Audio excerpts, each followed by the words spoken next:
कल्पना की दर्द भरी कहानी।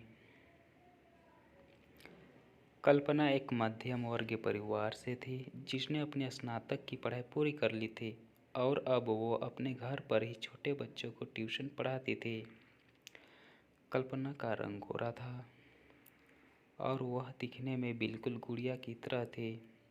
कल्पना के माता पिता उसकी शादी के लिए एक अच्छे लड़के की तलाश कर रहे थे। तभी कल्पना के मामा एक लड़के के बारे में बताते हैं। वो कहते हैं कि लड़का का नाम राहुल है।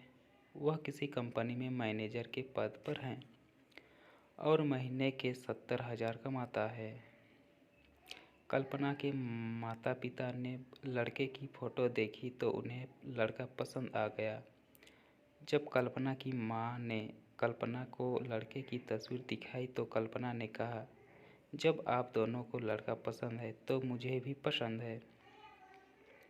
अब लड़का और लड़की वालों के परिवार ने मिलकर शादी की तारीखें तय कर दी। कल्पना के माता पिता बहुत खुश थे कि उनकी बेटी की शादी एक अच्छे घर में हो रही है। पूरे धूमधाम से कल्पना की शादी हो गई। अब कल्पना अपने बचपन के घर को छोड़कर एक घर से नए घर चली गई। कुछ दिन तो कल्पना को अपने माता पिता और अपने घर की बहुत याद आई। कल्पना की शादी के अब महीने बीत गए थे। अब उसके पति राहुल पहले जैसे व्यवहार कल्पना के साथ नहीं करता था। कल्पना से वह चिड़चिड़ा सा रहता था। राहुल अब ना पहले जैसा कल्पना को प्यार करता था और ना ही उसकी बातों को मानता। कल्पना को समझ नहीं आ रहा था कि वो क्या करें। वो बस रो कर अपने दर्द को कम करने की कोशिश करती। एक दिन कल्पना को पता चला कि राहुल सिगरेट पीने के बहाने छत पे जाता और किसी लड़की से बातें करता है।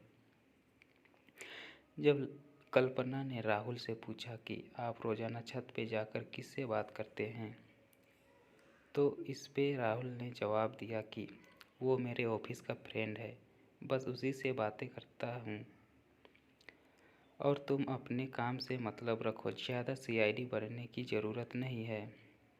होली का दिन था। राहुल के कुछ दोस्त उसके घर आए थे। सभी ने घर पर पार्टी किया। उस दिन राहुल का एक दोस्त थोड़ा ज़्यादा ड्रिंक कर लिया था और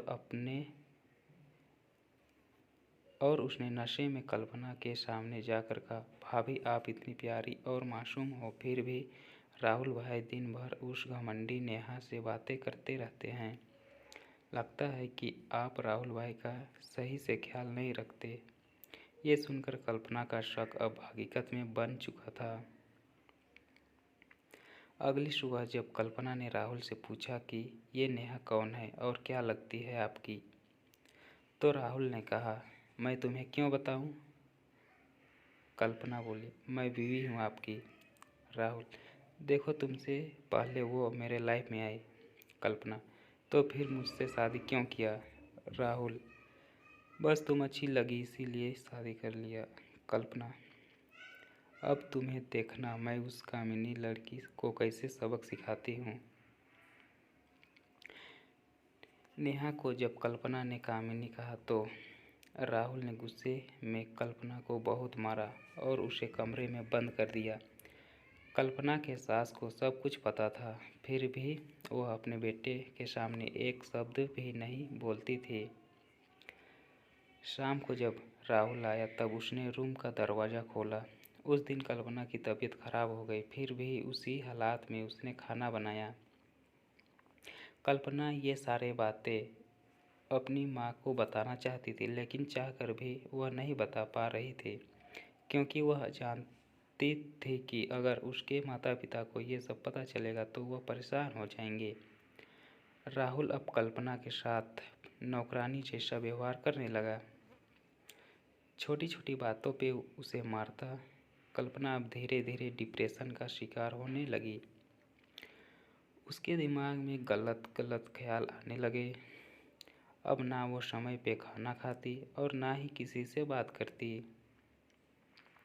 आखिरकार एक दिन कल्पना ने रूम में फांसी लगाकर आत्महत्या कर ली। कल्पना ने आत्महत्या का कारण किसी को नहीं बताया, लेकिन उसके सास को पता था कि कल्पना ने आत्महत्या क्यों किया। दूसरी तरफ कल्पना के माता-पिता का रो-रो कर बुरा हाल हो गया। कल्पना की मां ने पुलिस को आत्महत्या का कारण उसके ससुराल वालों को बताया।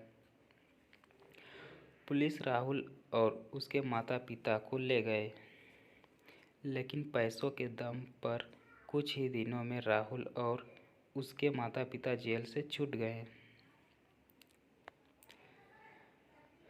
जीवन में अक्सर अच्छा दिखने वाला इंसान अच्छा नहीं होता। उसके अंदर कहीं ना कहीं बुराई छुपी होती है और वही बुराई किसी की ज़िंदगी को बर्बाद कर देती है। कुछ ऐसा ही कल्पना के साथ हुआ।